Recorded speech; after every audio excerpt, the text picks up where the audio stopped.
Well, hi, everybody. Welcome to Gig. I'm your host, Mike Redman. Today, I have a casual conversation with Josh Rabinowitz, who founded a company called the New Music Mogul, and the Cannes music jury calls him musical genius. As many of you know, I made a great living writing music, primarily for advertising, because that's where the real money was at the time. What you don't know is that I spent several of those years trying to get the attention of Josh. At Gray Advertising, he was untouchable, probably because his time was in such high demand. He's well connected, he's an expert in his field, working with the who's who in the music industry, and from what I hear, he's also a great trombone player. I'm sure you'll pick up some terrific insights from this conversation with Josh. So enjoy this podcast as we talk about music for advertising and the music industry in general. Well, hi, Josh. How are you today? I'm doing great. Great to see you, man. I appreciate you spending some time with us on Gig. I noticed that you do a lot of podcasts. You're really, really good at promoting and social media. And that's not. We're just going to have some pretty quick questions here because I know your time is valuable, and we'll take note of that. So, you know what? In my experience, some of the very best composers and generally cool people to hang with are the horn section. One of my best friends, we play golf a lot. Pat has got the best sense of humor of anybody that I know. But anyway, I just want to start off and ask you, as a trombone player, what are a couple of your favorite bands? One of mine, for example, is the horn section and Corey Wong's band. You know, so. Great question. I love so many of the horn-oriented bands. Certainly, Earth, Wind, and Fire and Tower of Power were very influential in my life. Sly and the Family Stone had two horn players. When I was younger, a bullseye for me actually was the Blues Brothers band, which I really love. When John Belushi was not only on the number one comedy television show, the number one comedy film, Animal House, but he also had the number one album with the Blues Brothers. And I loved that record. The horn players were extraordinary. And it was like a sweet spot for me in terms of my life. I was like a young man, not even a man yet, and very influenced by that music, the soul music, and the interpretations that they did. So I love that record. Is there a little, you just made me think of something, is that have anything to do with why, excuse me, you've kind of come a little bit full circle? I think I read somewhere, or heard you say that you're, back into playing funk and soul music. Yeah, I mean, I played that for years and years, and I've had this band we just played a show this summer, the Second Step, which has played thousands of shows over the years, and I was a touring musician. That actually was something that really influenced the way I dealt with the music business when I got a full-time corporate music gig. But yes, soul and funk, I love it. I was trained in jazz and classical, and soul and funk was a lot more fun. The horn players were a lot of fun. Classical musicians can be fun. Jazz musicians can certainly be fun, but if you're playing funk, soul, R&B in the classic sense, there's a real camaraderie and fun aspect to those interactions, for sure. Yeah, I always found the horn sections to be just a little bit crazy. Definitely. So, look, for many people that don't know you, for many, many years, you've been, let me in quotes, the music guy in New York City's ad agency world. Can you reflect for a minute on a couple of highlight projects for you? I've had the fortune of doing some really high-end projects with famous people. I kind of got into the business just as it became acceptable for artists to do stuff where before it was thought of as a sellout. Now it was kind of like a sell-in because of the shift in the music industry and the digital disruption and everything. So some of the things that I had a real pleasure of working on were, the music wasn't as cool as the interactions. Was Dr. Pepper in the early 2000s, working with Black Eyed Peas on their first ad, working with LL Cool J and Run DMC, working with so many different people. At the same time, I was working on Sony electronic stuff, worked with Macy Gray and worked with Los Lonely Boys, and it was at a time where they were peaking, and their songs that we had produced for the ad were actually released on major labels. So I have production credits for major labels. And then if you flash forward to me being an independent music consultant, producer, and supervisor, I did a really great project with a band called Tank and the Bangas from New Orleans, which a place that holds a really special place in my heart. And what they did is cover version of What the World Needs Now is Love, Sweet Love, background Al David. And they embraced many of the talented musicians and singers in New Orleans, it's just an incredible resource of amazing talent. Here's some New York City music sound effects, if you can hear the siren. Can't even hear it, but makes me feel at home. So yeah, it's amazing how many pass by this street. And we worked with them, and it was kind of like a We Are the World version, like with all these different people singing lines and stuff.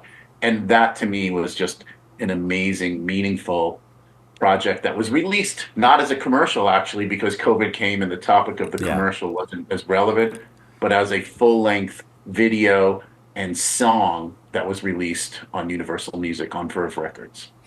You made me think of something else when you said this, that people are singing probably, I assume, different lines in different locations, etc., and then you put all of that together. In this particular case, it actually turned out that everyone was in town that they wanted to engage with.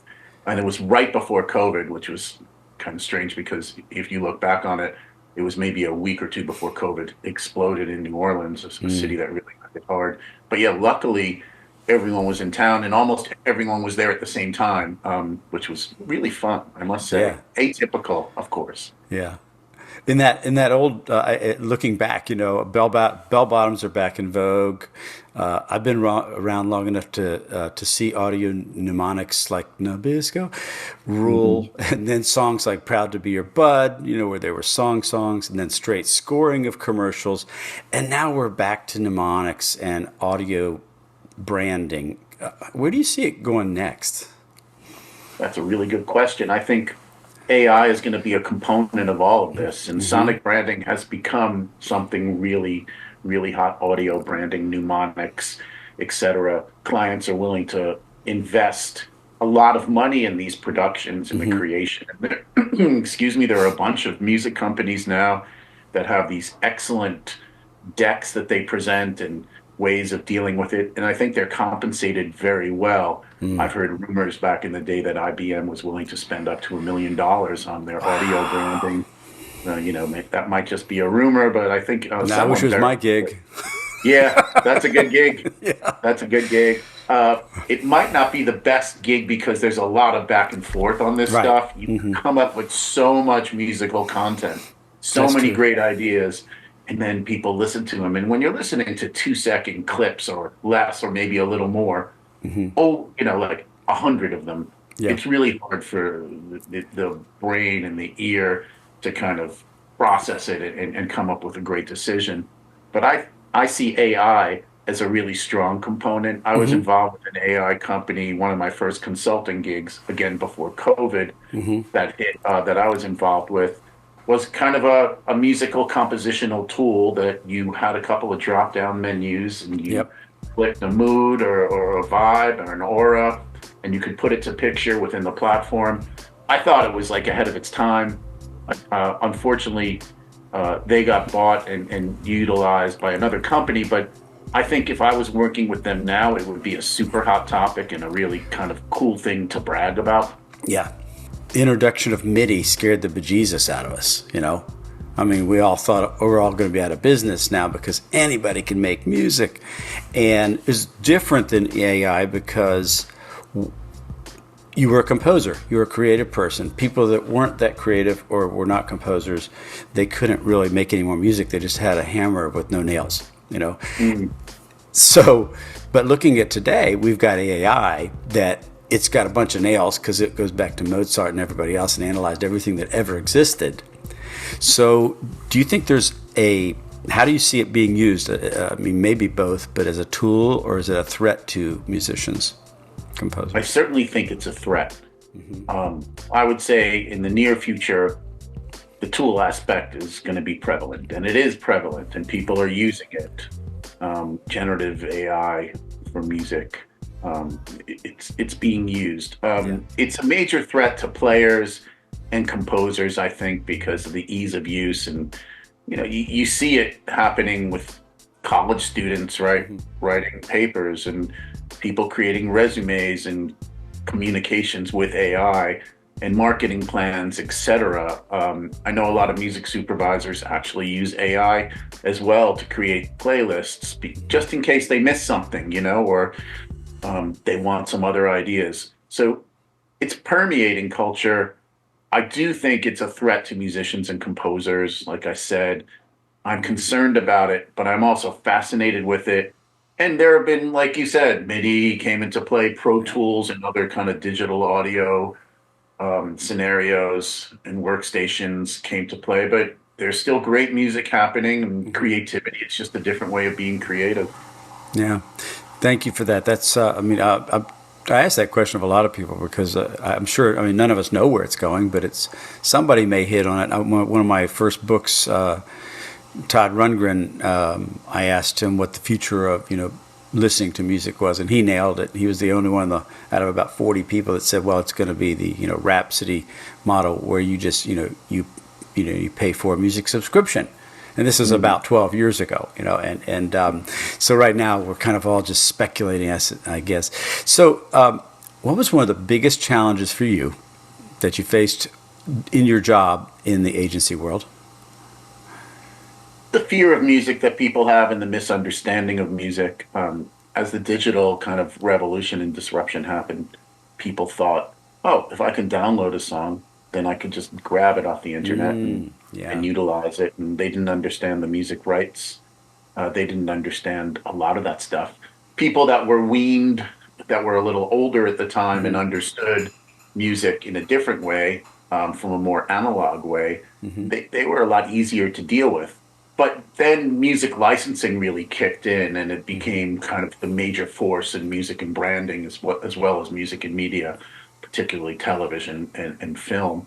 And that kind of era or that demographic of creatives and production people didn't necessarily understand music rights particularly. So that was always a battle. I guess a second battle for me was dealing with people during this disruption that we wanted to use in executions, in initiatives, as creators, famous or emerging talent. Two in particular were the bands They Might Be Giants and the band Black Eyed Peas. I was asked to engage them and work with them and produce tracks with them. And I remember having long conversations with the leaders of both groups, will.i.am and John Flansburgh, and they were concerned about stepping into the space where music intersects with brands. Again, they thought of it as a sellout, and they thought it would ruin their credibility at some level. And I was like, I really don't think so. Obviously, I have an interest in getting you guys to do this, and I'm really curious about how the process is going to work creatively, musically, production-wise, strategically. But it was kind of like being a therapist, and I found that to be very challenging because I understood where they were coming from, but I had a job to do. So from a spiritual kind of point of view, I was like, yeah, it is kind of a sellout. But, history has shown with both those bands that I think their monetization happened way more in media than it did. Well, maybe not Black Eyed Peas. They had some major hits, but I'm sure some of the deals that they did with media and ads, they are considered the most corporate band in the world at some point, and will.i.am is very involved currently with all types of brands in technology and music. So I think it kind of opened their eyes to the possibilities. It was in the early years, and then it became an extraordinary success story for both of them. Totally different thing. You were, you're a musician. One of the things I'd like to impart in this podcast is to musicians that want to either just be a talent, engineer, producer, whatever, that there's so many wonderful jobs out there that you can make a great living, have a vacation, have a family, buy a home. And so that's something that you've done. You're a musician and you took what you call the corporate job at Gray Advertising. And so I guess my question is, while you were doing that for so many years, how did you stay close to the music that you love? It's a great question. It was kind of a professional imperative for me to stay close to music. Uh, Interestingly, the music that I loved sometimes took a back seat because I was so focused in on recording and producing music and spending a lot of brain and ear or ear brain or brain ear time with it. And for those of us who have been in the studio, what that can do. It really Sure. fills your mind up with repetitive sounds and stuff. It could drive one crazy. Um, but the music that I always loved, I continued to play music Hmm. during the early years of my professional production and supervision time at Young and Rubicam and at Gray Hmm. Advertising. So I was connected, I had my ear to the street and I was connected to what was going on. But, as I got older, it was harder to stay connected and harder to have that meaningful interaction with the music I loved. And also, I think it's kind of a problem, an occupational hazard, to Hmm. use a cliche. When you're in music, you become really analytical and you have to stay on top of what's out there. As you get older, you might not like what's out there as much. Hmm. Um, so that kind of caused a shift. And I would say, now that I'm more independent, I'm able to kind of tap into the things that really I'm passionate about and that inspire me musically. Yeah. But there was a period of time where I kind of stepped away from it. So that's a Hmm. really good question. For sure, I think it Yeah. happens to a lot.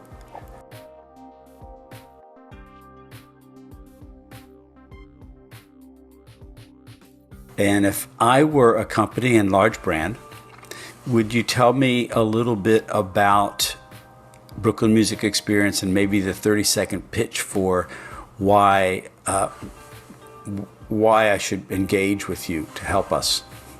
Well, people are spending way too much money on music, I feel like, not Hmm. to disparage composers and musicians. uh, in the corporate world, not a lot of people understand what the actual value of music is, like I had said before, but I think there's an overspending. I can help them be efficient with it. But essentially, I've produced over 10,000 tracks for Yeah. media, which is a lot of stuff, Oh, yeah. pardon me. And I kind of experienced every type of scenario that you can imagine. So I've been in the trenches. I've had to fix things many times. I understand music rights. And it's that balance between the left brain and the right brain, the efficient negotiational financial side with the creative side. Hmm. And I think experience goes a long way. That's why I call the company Brooklyn Music Experience. I'm from Brooklyn. That's where I was schooled and Hmm. weaned. Now it's a hipster part of the world. Before it was just a regular kind of street Hmm. wise aspect of culture.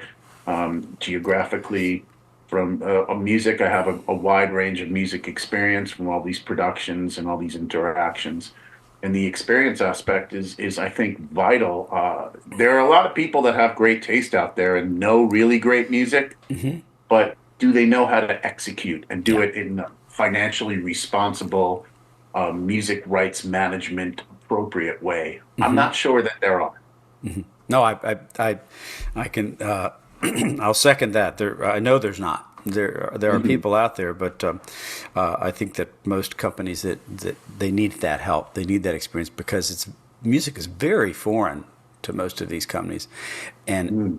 being a business of young people, you're bringing people in all the time, and their depth of experience of music and things is actually very shallow. So having somebody like Really is. yourself with a lot of experience, you can, I don't want to say educate, it's not the right word. You can expose them to lots of opportunities that they have no idea they exist. Exactly. And that's also why I teach. I've been a professor now for 17 Hmm. years at the new school in, excuse me, in New York City, at Hmm. NYU, at Tufts University, Drexel, and Nice. Brooklyn College. I really enjoy teaching. And what I enjoy about teaching is two things. The first is you're obviously educating and sharing and mentoring people and helping aspirational minds kind of execute in the music world and give them, like this podcast, we're kind of being educational and sharing information. But the second reason is that when I was like 21, 22, I had no idea what I wanted to do with music. I had no understanding that someone who was creative, smart enough, musical, actually could do something besides play their instrument Right. and maybe like manage a band or be an agent and help people get gigs and get work. There's like an intersection between music and creativity that's really spectacular now. Okay, I've got a couple more things here. I'm Mhm. gonna skip a few because of I know that you're a busy guy. And so we're gonna do some rapid fire. You up for that? Mhm. Okay. Yeah, sure. Favorite brand of all time? Sony Electronics for me was my favorite brand because I got to do some cool stuff. Best type of client to work with? Somebody that appreciates expertise and collaboration. Okay, that's good. Best funk song ever? Woof. I can't say that there's one great best ever. There's so many great ones. You gotta have one, brother. I can't do it. Oh man. Okay, We Want okay. the Funk by P Funk. I mean, I could say that, because it's using the word funk. But there's so many great songs. One thing you'd change about your younger self?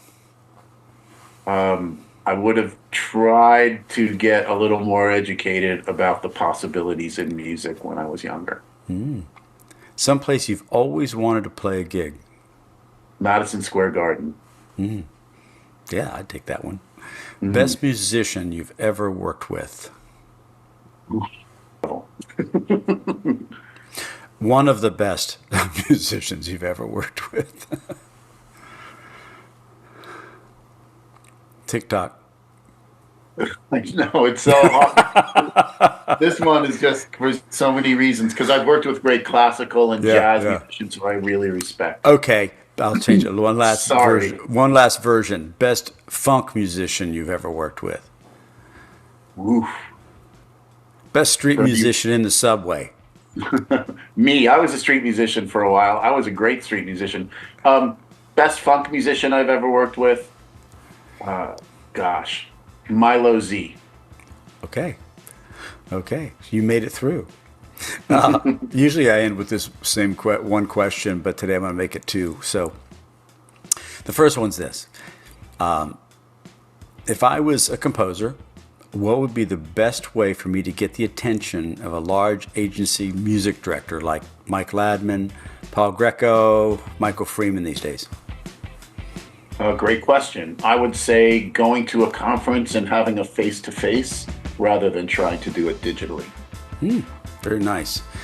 Okay, here's the last question. If I wanted to be Josh Rabinowitz and head up a big music department, what would be your best advice to me related to how I should get started? Study the industry, see what the great work is, learn how to speak eloquently and creatively about music. And that's a great start. Josh, thank you so much, brother. This has really been fun. I hope we get to talk again. I can see that we get along really well. Oh, for sure. Yeah. Absolutely. And I appreciate you and all that you do. And I think so many people do. Well, thank you.